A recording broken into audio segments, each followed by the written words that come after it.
he apparently in the 90s, he went up to Bella Coola and they chartered a plane to take him to Ape Lake.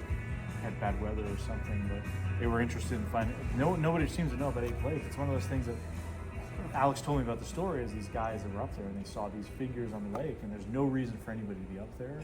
Because even now, it's like they say it's a life-threatening journey to get up there because there's no path. You got to kind of bushwhack your way. I'd go. I saw some people on YouTube that did it. I'm like, oh, if they did it, I can do it. I believe you. But it's like a hardcore mountaineering kind of thing. Yes. It looks badass. I would do it for sure. But in the 20s, there'd be no reason for people to be. Didn't John Zada go there in the Valley of the Dark? He might have, yes. You guys should He read did that book? No. He went to Bella Coola. He did We will. all that We stuff. will. Yeah. He very well might have. I know I know the Bella Coola and Hagensburg. I know the Hagensburg Norwegians pretty well because I speak Norwegian. Yeah. And in the 70s, I knew all their pilots. I knew one guy who crashed with overloaded with 4 British Columbia Fish and Wildlife biologists on board. One drowned. Boy. Lynn Morrison gave his life jacket to one of the others who didn't have one, and he pulled another one. He pulled 2 people to shore, and he got the Order of British Columbia for that. What? Norwegian is an actual language. These Norwegians came from Wisconsin in 1890-ish, so they can snakke norsk, and you'll still hear Norwegian spoken there. And when they used 100-year-old alpine fir, which is like steel, to build their classically designed Norwegian cabins with Patal, it's an amazing. It's more Norwegian than Petersburg, Alaska, that calls itself Little Norway. Yeah. It's just great. Well, everyone in there Right, that I it is ran one. into in Bella Coola, there's a lot of mixing between the Nuhulk and the Norwegians. Yeah, it's happening. People had, they either had the traditional native names or, like I said, they had their last name. Like the guy who took me, his last name was Talio, but he was half Norwegian. So there was a Sasquatch sighting. I just need to ask one. George Talio had a I sighting. think all I need is just the That John Green had recorded back in the 70s. That's one of the first media accessible reports. Yeah. And the Upper Dean Channel just comes right down like this. I have your number. Also, 10 years before Lewis and Clark got out to get real hungry at Astoria, a Scottish-Canadian, a wee Scottish, Alexander Mackenzie, by Yeah, that's land, right. painted his, and he hit the coast with just a couple of natives. He'd come all the way from Montreal, Fort Garry, Winnipeg, up, Edmonton, across the Rockies, through the Blackwater, from Vanderhoof through the Blackwater of central BC, As soon as I right get back. past Anaheim Lake, Thank you very much. right out to the coast. And he was standing on the shore of Dean Channel when he wrote that in the rock, and the letters are still there on the rock. Alexander Mackenzie by remember, land. yeah, they got the 17. He was there. 17 what? 1 week. Stop. Like 97 something. Right like before that. Okay. the 1800s. It was a week either before or after Captain Cook sailed right up. He had no idea that Mackenzie could beat have him. got a ride home. Yeah, so the British nearly locked it up, and in which case Washington and part of Oregon would be Canada now, and part of northern Idaho. It would be, the Oregon Territory, because the negotiations would have been different. It would have been. So you're in Idaho right now? Washington. Washington. I'm You're- on salt water. I'm on the Pacific Ocean. Oh, you're on in the the southernmost boat in Puget Sound. I'll edit that out if anything. I just want to get the story. You guys are such wealths of information. I'm like, I've missed it. This guy knows it all. I mean, it's. Well, he you is you That's what's so nailed it. interesting. Yes, I know. Mr. Petakov, you The gentleman in the nailed costume. so The many Bigfoot right aspects there. of Alaska. There, So awesome. there was a time when these beings got shot, or at least the beings of this type that were not in perhaps paranormal, or at least caught in a phase where they were vulnerable to They're bullets, Damon. right? There's stories of that, just as in northern Alaska. You don't hear about it much. There's so many other stories that I heard from Rob Roy.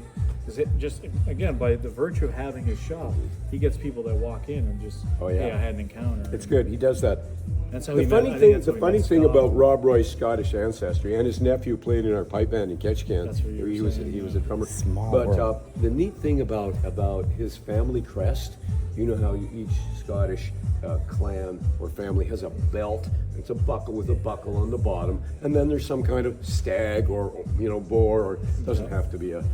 In the case of Menzies Pictish and ancient ancestral family, it's a hairy wild man.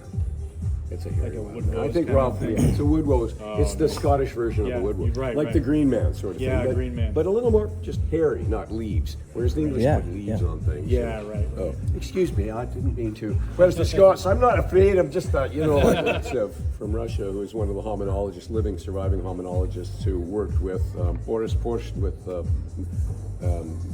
Porshnev and Dr. Marie Kaufman.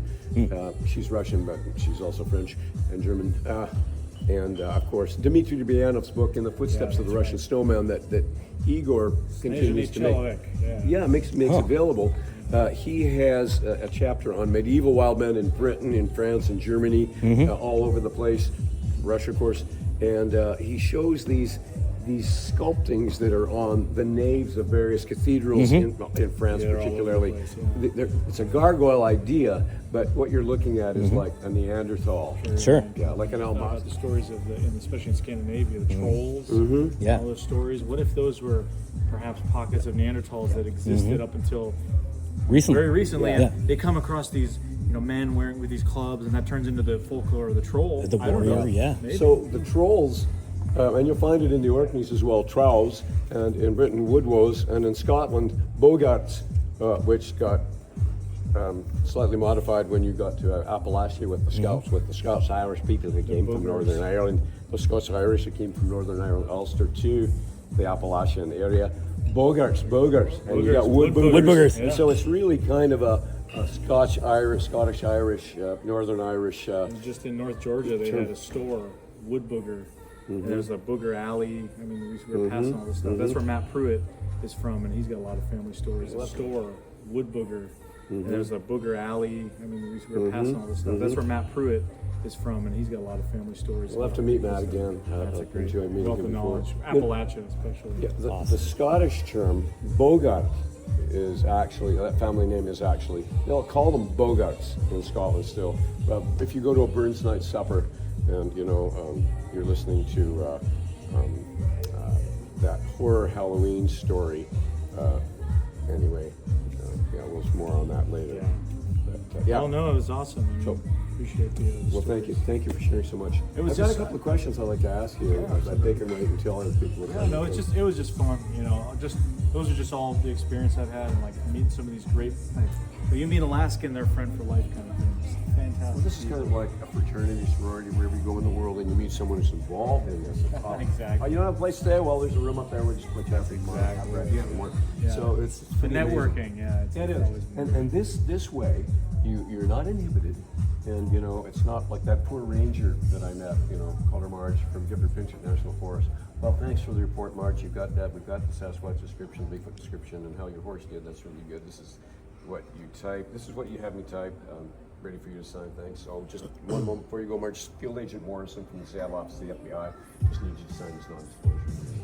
Or me up with Reverend Lutheran minister, loves Sasquatch research from Spokane, Aaron West. He's part of that little mafia from Medellin Falls.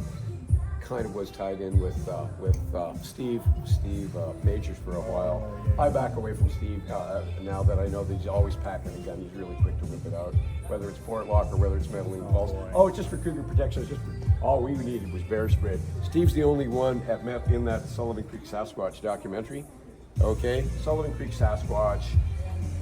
Marshall White videographed it, and we were up West Alwyn, Grassman, Eastern Spokane County. Yeah. Okay, Bigfoot, is that what he calls it? We were all out there together in tents or in our campers. And in the middle of the night, the rock bang hits the back of Steve's, cab that his camper on his truck. And nobody else had anything thrown at him. Deer came right into camp like, hey, mind if we hang with you for a while? Oh, we don't mind it. Well, you got guns, we don't care. We just don't want to be out there with that guy. So many stories. And the next morning, Steve's like, okay, you guys, I want to know who threw that rock at the back of my camper last night. Who threw that rock? I want to know. Come on. Marshall, was it you? Bill Bisson. Bill, was it you? Oh, I don't. Everybody was sleeping. Bottom line. And I heard the ping, and I peeked out, and nobody was up, nobody's around. I just watched for the next half hour. You know how, if I'm talking about my own first encounter, I was already kind of relieving my kidneys out there. I just stayed up. It was convenient. I wasn't having any sleep for a while. And so nobody showed any activity. Everyone was, it wasn't any of us who threw that rock at the back of it. Okay. Yeah. So in the morning, Steve's going, he's grilling everybody. You know, you do that? And after that, so he's kind of pissed off because nobody's admitted to anything. And I said, Steve, you know, everybody was asleep. I heard the ping when I woke up, and it was, you know, Rob, you didn't see anybody, Rob? You sure you didn't see him? No, Steve, there was absolutely nobody out. Huh, okay. So, hey, Marshall, you didn't bring a firearm, did you? Oh, no, I got, Wes? Oh, no, just bear spray. Yeah, well, me too. Bill, yeah. Oh, no gun. Right. Steve, did you bring a firearm? Why? Why do you ask? Why do you want to know? I'm just asking, just for safety. Do you just happen to have one? Well, yeah, I always carry 44's backup. Yeah. Steve was the only guy who had a firearm. He was also the only guy who had a rock. Okay. He would say, "Oh, that's just a coincidence." Of course. But I'm telling you, when stuff is, there's no such thing as a coincidence in my book. Especially if these coincidences, if you find 2 or 3 of them coming from different sources but don't know each other. So I just take bear spray. I do have a gun, but I do the Steve Istall. Hey, this is just here in case that bear goes crazy on me. That's my and I just Positive intention. Yeah, I mean you no harm. Thank you for letting me be here in peace and with my daughter and get some berries. Thank you for. I would probably be scared if you suddenly popped up. My daughter too. Thank you for not scaring us, and I wish you good hunting and fishing and gathering.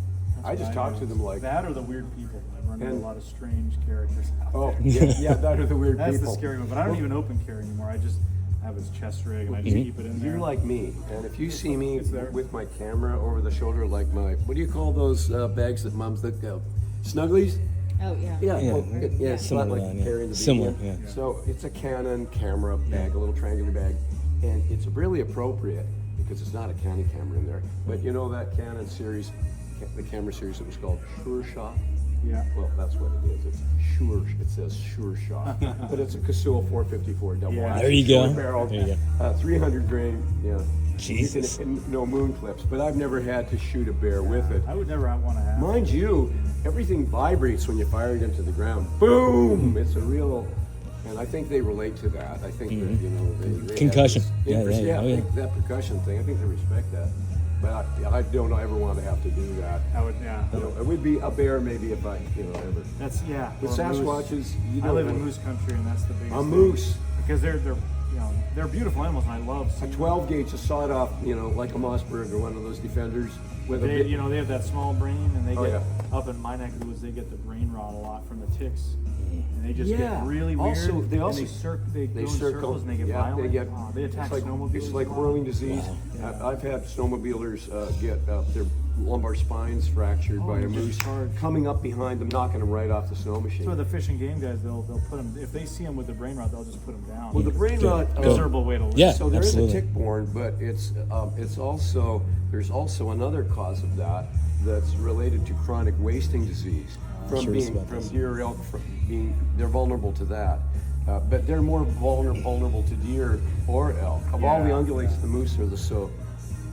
And I guess per kilogram of moose, they've got the smallest brain. Their brain is the They're very smallest small. compared to the.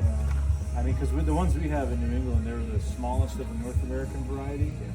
Smallest when they're running past your 10 at 6 a.m. Jesus. The ground is vibrating. Yeah. I'm like, yeah, small my ass. Right? So There's no that's difference. Alex, that's another funny thing. When we were filming Sullivan Creek Sasquatch, there may even be on video if we, I don't know how I'd edit it out, but on the DVD on the internet, but there was a moose on the game cam, set up game cams.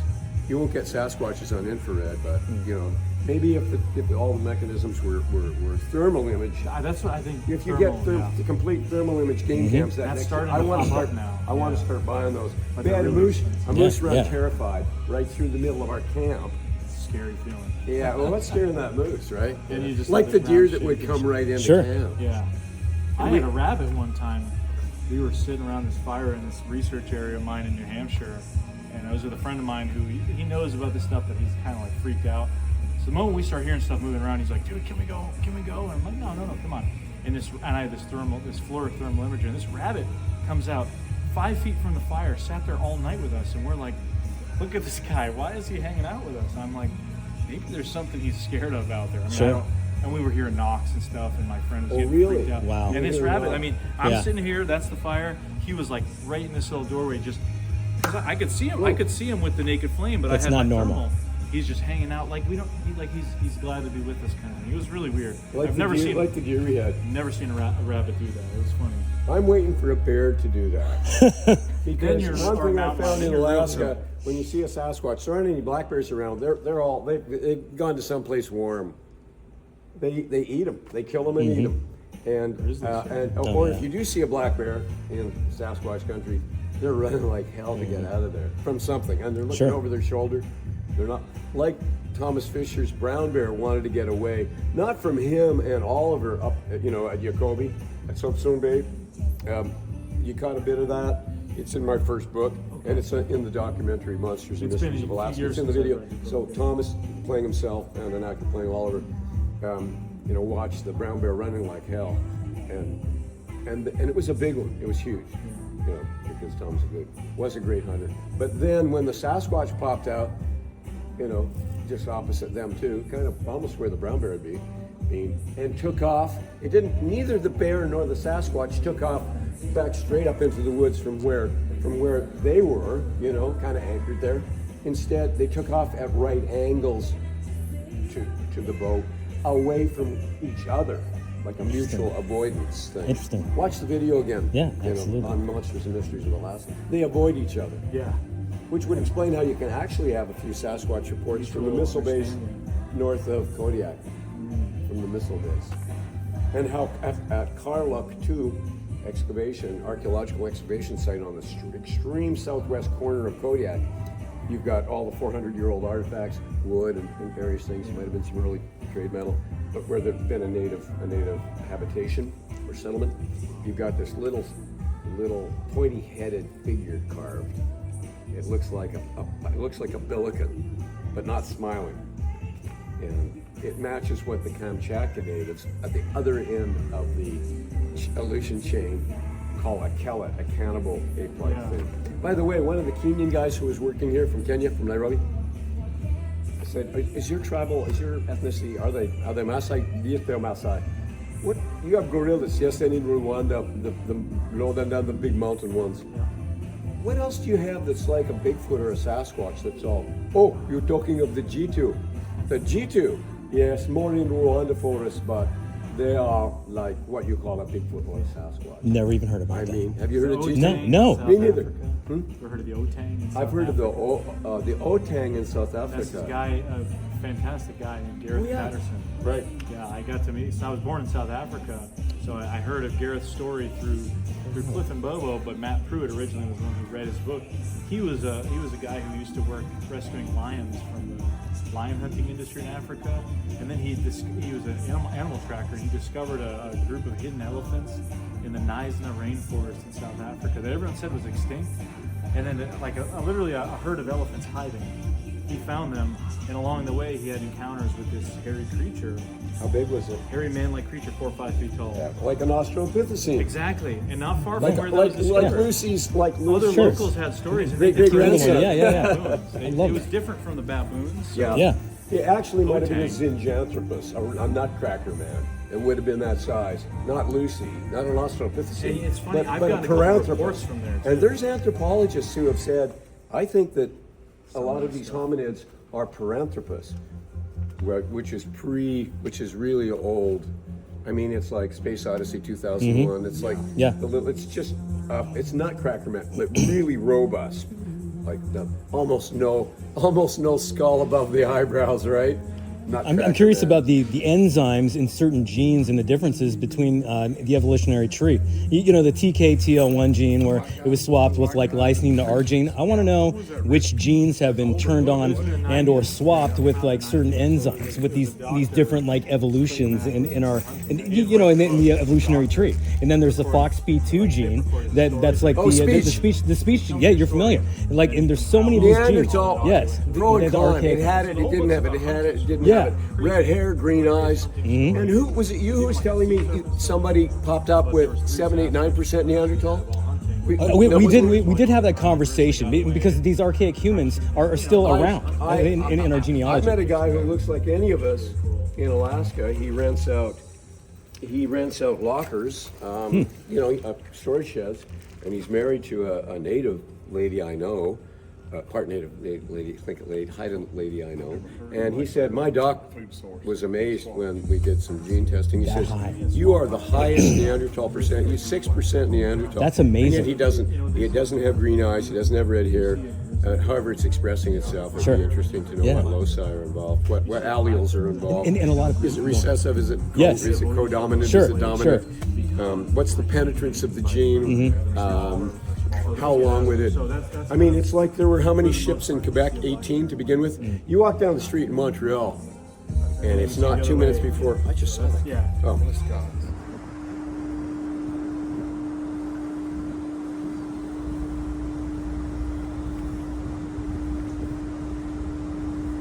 Now he's passed on, but Igor, publishing this, and Igor's been in this right from the beginning. All right. I love it. Was that his book that I showed you? Maybe. Okay, well we'll talk about it later. Moshe. Okay, I have to talk with Alexander about this.